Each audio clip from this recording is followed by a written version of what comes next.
Advanced English Story. Meet Cordelia.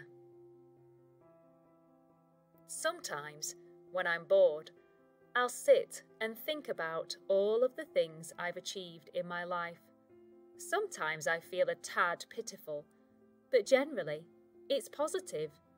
We shouldn't look back and feel sorrowful, should we? Of course, life can't always be sunshine and roses, but at times, I wish I could have missed out on the bad days. It has been a tough few years.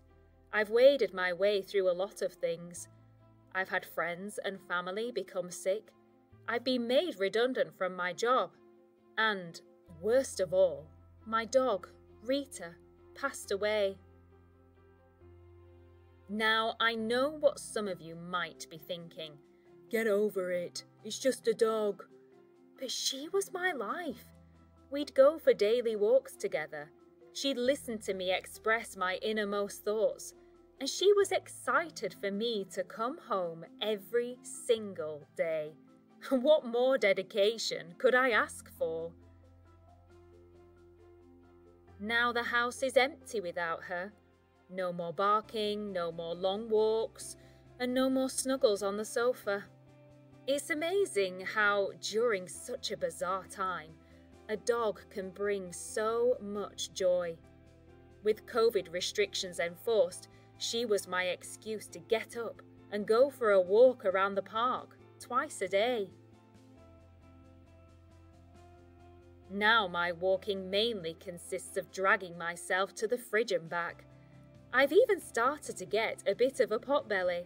This simply will not do. I can't continue to wallow in self-pity. I have to do something about it. So guess what? I've decided to sign up for a dog fostering scheme. Yes, all right. I know what you're thinking. I'm a crazy dog lady. Well, yes, perhaps you're right. But at least if I'm fostering dogs, I'm helping them to become happier and more confident before they find their forever home. After the last few years I've had, I deserve this happiness, I think. Oh, I just realised I haven't introduced myself, have I? How very rude of me. I'm Cordelia. Yes, I get it. It's a fancy name. No, I'm not part of a royal family or some sort of dynasty. I think my mum just had notions above her station when she chose my name. Or perhaps she was just high as a kite on the drugs they'd given her to get through the birth pain. Either way, here I am, Cordelia, crazy dog lady. As you might be able to tell from my very obvious accent, I'm from the UK. So, as I mentioned, I got made redundant from my job. I was a bit gutted at the time, but in hindsight, it's the best thing that could have happened to me. They did me a favour. In all honesty, I couldn't stand most of the people I worked with, and the job itself had run its course. I wasn't going anywhere, and there was no room for promotion. So I took my redundancy money, and I've pretty much been laid on my sofa munching on crisps ever since. I thought this would be the life, but the reality is I'm quite bored now. My brain feels like it's turning to mush.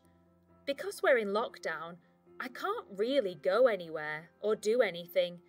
There's only so many reality TV shows you can watch before you start to feel like you're losing the plot.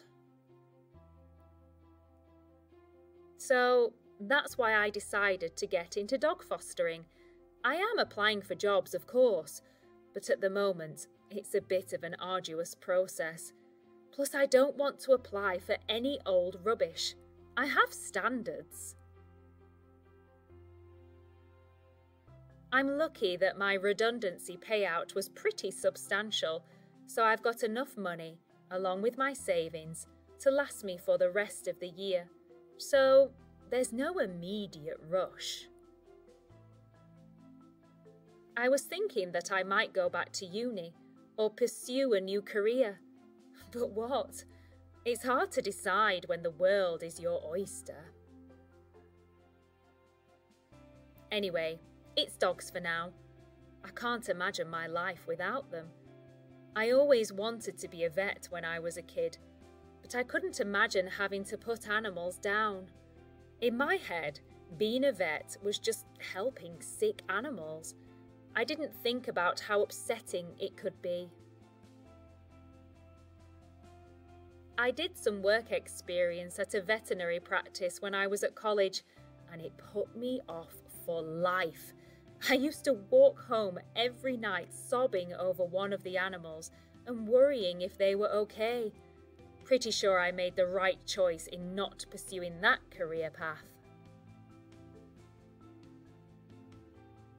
You might be wondering then what I actually ended up doing. It's all quite normal, really.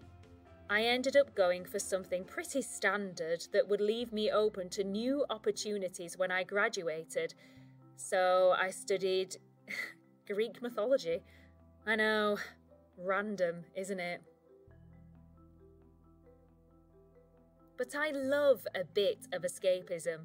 So, long story short, after my course, I ended up working in the library of a fancy university. It was ideal for the first few years, but when I realised my boss would never leave, I started to feel quite trapped. There were absolutely no opportunities for promotion, especially when my ex-boss has about another 10 years of work left before she retires. Oh well, everything happens for a reason. The university decided it needed to save some cash, and I was in the firing line, as it were. Since I finished the job, I have been working on a secret project. I haven't really shared it with anyone until now. I didn't want my parents to judge me and think I was living in a dream world, and I knew my friends wouldn't be able to comprehend why I would spend hours on it. I'm writing a book, a proper book, a novel, actually. I'm 55,000 words in so far. Working in a library and being surrounded by books every single day makes you realise how utterly magnificent they are. Reading can open you up to new worlds and adventures. Need some escapism? Read a book. Need to learn something new? Read a book. Bored? Read a book. I mean, reading really does tick all the boxes. At least for me. So I hope to spend my time looking after unloved dogs and making them feel loved again, and tapping away on my laptop on my work of fiction. I entered a competition that asked for the first 10,000 words of the book, and I came in as a runner-up. Me!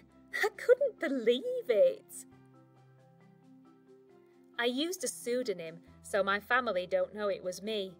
Not that they have seen the competition results anywhere.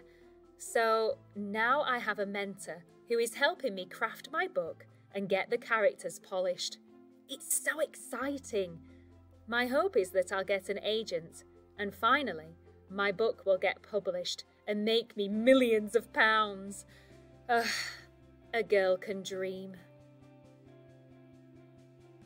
In the meantime, I've been entering short story competitions and writing a few bits and bobs for some small websites.